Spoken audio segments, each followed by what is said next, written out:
धन्यवाद बच्चों, और अभिभावक गण को मेरा प्रणाम, नमस्ते, गुड मॉर्निंग, सुप्रभात, सत श्री अकाल। प्रिय शिष्यों, आपके सामने जो ये चित्र चल रहे हैं, इनमें हिंदी के बहुत महान साहित्यकार हैं, कोई आलोचक हैं, कोई प्रकृति के प्रेमी हैं, कोई प्रेम के प्रेमी हैं, कोई ईश्वर के प्रेमी हैं। तो उनके चेहरों के साथ उनके नाम दिए जा रहे हैं, आप इन्हें याद रखें। एक हिंदी साहित्य के विद्यार्थी होने के नाते आपकी पाठ्य पुस्तकों में इनकी रचनाएं पढ़ने को मिलेगी, जिसे हम लोग पढ़ेंगे, और बोर्ड परीक्षा तक में इनके नाम और इनके काम और इन्हें किस नाम से पुकारा जाता है, किस धारा के कवि हैं, इनसे संबंधित प्रश्न पूछे जाते हैं। इसलिए आप इन्हें भी सम्मान के साथ याद रखेंगे। चलिए बच्चों, आइए क्लास 10 साहित्य सागर, ठीक है। हम लोग देख रहे थे दो कलाकार। उम्मीद है कि बहुत ध्यान से सुन रहे होगे। तुम लोग क्लास तो करते ना, एग्जाम भी, फोर्थ रिवीजन कोई नहीं अटेंड किया, बहुत कम लोग अटेंड कर रहे हो। ध्यान देना, सीरियस समझिए। हम लोग पेज नंबर 64 तक पहुंच चुके थे, देख चुके थे, जहां जो है अरुणा और चित्रा में बहस चल रही है कि चित्रा एक बहुत आर्ट बनाई है, बहुत बढ़िया, और उस आर्ट को चित्रा समझती है कि बहुत सुंदर आर्ट है, इस आर्ट से वह बहुत सारा पैसा कमा सकती है, नाम कमा सकती है, पॉपुलैरिटी गेन कर सकती है, प्रसिद्धि प्राप्त कर सकती है। लेकिन अरुणा की दृष्टि में यह बकवास आर्ट है। क्यों? कि इससे मनुष्य के जीवन को कोई बेनिफिट नहीं मिलता, मानवता को कोई गति नहीं मिलती, और जो कार्य, आर्ट तो बहुत ऊपर की बात है, जो कार्य मनुष्य के जीवन के लिए सहयोगी नहीं है, उस आर्ट या कार्य का अर्थ क्या है? वह अनुपयोगी है, और ऐसे अनुपयोगी कार्य को करने के लिए कोई शिक्षित व्यक्ति तैयार नहीं होना चाहिए। और इसलिए ऐसी बातें कहकर अरुणा जो है मुंह धोने के लिए बाहर चली गई, और जब लौटी तो देखा 3-4 बच्चे उसके कमरे के दरवाजे पर खड़ी उसकी प्रतीक्षा कर रहे हैं। उसके रूम के आगे 3-4 बच्चे वेट कर रहे हैं, इंतजार कर रहे हैं। आते ही बोली अरुणा, आगे बच्चों चलो, मैं अभी आई। बोलता मैं जस्ट तुरंत तैयार होके आ रही हूं, मैं भी रेडी ही हूं। लेकिन ये छोटे बच्चे जिस कार्य से, जिस मकसद से अरुणा के पास आए हैं, और जैसे बच्चे हैं, उन्हें देख करके चित्रा क्या बोलती है, जरा हंस कर बोली, क्या ये बंदर पाल रखे हैं तूने? फिर जरा हंसकर चित्रा बोली, बंदर बोला बच्चों को। आपको कोई बंदरिया बोले या बंदर बोले तो कैसा लगेगा? मैं तो बोलता हूं, उसमें कैसा लगता है? भले ही मैं मजाक से बोलूं, लेकिन अंदर से थोड़ा तो बुरा लगता ही है ना? तो आप कल्पना करें कि जब सचमुच ऐसे बच्चों को बोला जाए, उनका मजाक उड़ाया जाए, तो बच्चों के दिल पर क्या गुजरती होगी। एक दिन तेरी पाठशाला का चित्र बनाना होगा।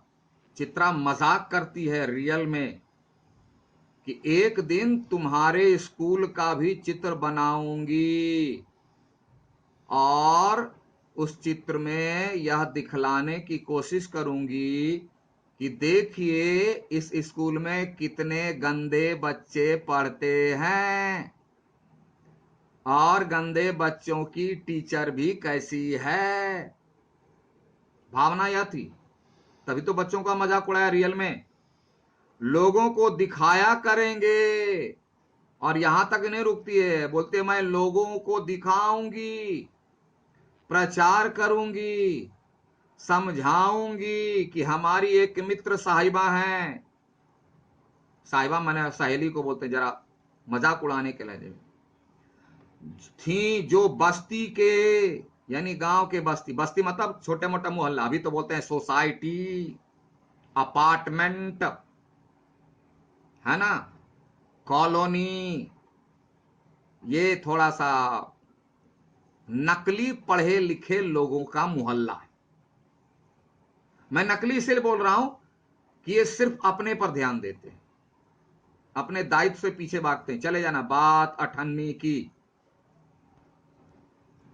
और क्या क्या बोलती है चित्रा, देखो, बस्ती के चौकीदारों, ए चौकीदार गार्ड, नौकरों, घर में नौकर है मेरा, और चपरासियां है तो चपरासी है पानी पिलाने वाला, के बच्चों को पढ़ा पढ़ा कर ही अपने को भारी पंडिताइन समझती है।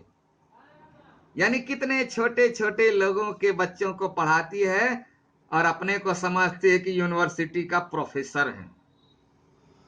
साफ साफ कितने गंदे शब्दों में चित्रा अरुणा की ऐसे नन्हे सीधे साधे बच्चों की, जो बड़े साहब लोगों की सेवा करते हैं, चौकीदार, नौकर, चपरासी, उन लोगों की, उन लोगों के पेशा की यानी प्रोफेशंस की, अरुणा के दिल में जो ऐसे बच्चों को पढ़ाने की जो भावना है उसकी खुलेआम मजाक उड़ाती हैं। और इस मजाक में अरुणा चित्रा का घमंड है, अहंकार है कि मैं तो बहुत हाई लेवल की कलाकारा हूं। साफ नजर आ रहा है। अपने को भारी पंडिताइन और समाज सेविका समझते वाले, बहुत बड़ा समाज की सेवा करने वाली आ गई हैं। घमंड, घृणा, ताच्छिल्य, तिरस्कार चित्रा के मन में है नहीं, दिल में है। लेकिन वह आरोप किस पर लगाती है? अरुणा पर, कि वह अपने को बड़ा पंडिताइन और समाज सेविका समझती है। इंसान तो वही इंसान है जो गिरते को उठा दे। कविता में पढ़ी आपने पिछले क्लास में। वह क्या इंसान जो सिर्फ अपनी जिंदगी के लिए दूसरों की जिंदगी को तिरस्कार करता है, घृणा से देखता है, तमाशा बना देता है। ये कैसा इंसान है? आज के समाज में चित्रा जैसे लोग बहुत हैं।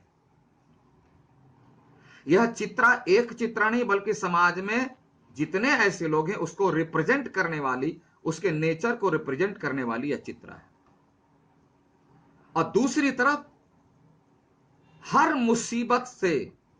मुसीबत में पड़े व्यक्तियों की जान को बचाने वाले लोग भी हैं। दूसरों की जिंदगी को तमाशा नहीं बनने देते, बल्कि अपनी जिंदगी की कुर्बानी देकर दूसरों की जिंदगी को बना लेते हैं, उनकी जिंदगी की तस्वीर बना देते हैं, रंग भर देते हैं। ऐसे लोग भी हमारे समाज में हैं, जिसको रिप्रेजेंट करती है अरुणा। और आप किसको पसंद करेंगे, यह लेखिका हम पर छोड़ देती है। 4 बजते ही कॉलेज से सारी लड़की, अब ये बात घटना बीत गई, चित्रा कुछ, अरुणा कुछ नहीं बोली। 4 बजते ही कॉलेज से सारी लड़कियां लौट आई, पर अरुणा नहीं लौटी। 4 बजे कॉलेज खत्म हो गया, सब अपने अपना हॉस्टल, अपने अपने कमरे में आ गए। अरुणा नहीं आई। चित्रा चाय के लिए उसकी प्रतीक्षा कर रही थी, चाय बना करके वो वेट कर रही थी, इंतजार कर रही थी कि अरुणा भी आ जाएगी तो साथ में ही चाय पियेंगे, क्योंकि क्लासमेट थी, हॉस्टल में भी साथ रहती थी। बोलती है पता नहीं कहां कहां भटक जाती है मतलब गलत रास्ता पकड़ लेती है। उसको गलत बता रही है, इसका मतलब अपने को अच्छा सिद्ध करे। भटक जाती है मतलब अपने जीवन के लक्ष्य से भटक जाती है, दूर हो जाती है, क्या क्या करते रहती है, गलत काम करती है, मतलब जो काम करना चाहिए वो भी नहीं कर रही। अरे अमीरों को पढ़ाती, प्रधानमंत्री के बेटे बेटी को पढ़ाती, क्या गरीब चौकीदार छोटे लोगों के बच्चों को पढ़ाती है, यानी उसको गलत काम कहती है।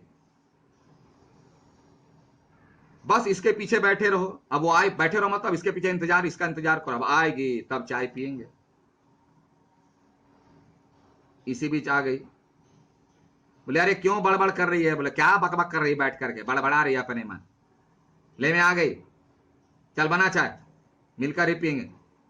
बोले बनाई तो नहीं ना है, बक बक बक कर, चल जल्दी बना, साथ में पियेंगे। इसी बीच जो है चित्रा अरुणा को एक चिट्ठी देती है, बोलती तेरे मनोज की चिट्ठी आई, ध्यान देना, तेरे मनोज की चिट्ठी आई है। यानी मनोज उसका क्लास फ्रेंड है, दोनों में बातचीत है पढ़ाई लिखाई से संबंधित। चिट्ठी आई है, वो दूसरे कॉलेज में है, कहीं दूसरी जगह है। अरुणा लिफाफा फाड़कर पत्र पढ़ने लगी। जब उसका पत्र समाप्त हो गया तो चाय पीते पीते चित्रा बोली आज पिताजी का भी पत्र आया है। सहेली होने के नाते उसके बारे में कुछ नहीं पूछती है, क्या लिखा है, कुछ हाल समाचार ठीक है नहीं है, कुछ अपने बारे में बताने का जिसको बहुत ज्यादा शौक रहता है वो ऐसे ही रहता है। लिखा है जैसे ही यहां कोर्स समाप्त हो जाए मैं विदेश जा सकती हूं। वो अपने बारे में कहा कि जैसे पढ़ाई खत्म हो मैं तो विदेश चली जाऊंगी। हिंदुस्तान का खाना पीना पढ़ना ओढ़ना जीवन जीना, लेकिन जब हम शिक्षित होकर देश को कुछ देने के लायक बनते हैं तो हम विदेश चले जाते हैं। क्यों? इसके लिए। मैं तो जानती थी पिताजी कभी मना नहीं करेंगे, मैं जानती थी पिताजी को मना कर ही नहीं सकते। अरे क्यों मना करें भाई, धनवान की बेटी, इकलौती बेटी, मना क्यों करने जाए, वो क्यों मना करने जाए। आपकी सोच ऐसी, अपने लिए जीना नहीं, तो ऐसे सोच वाले लोग तो ऐसे ही सोचते हैं, ऐसा ही करते हैं। अब आगे क्या करती है यह अगली क्लास में देखेंगे। Okay, thank you, have a nice day. Tick लगा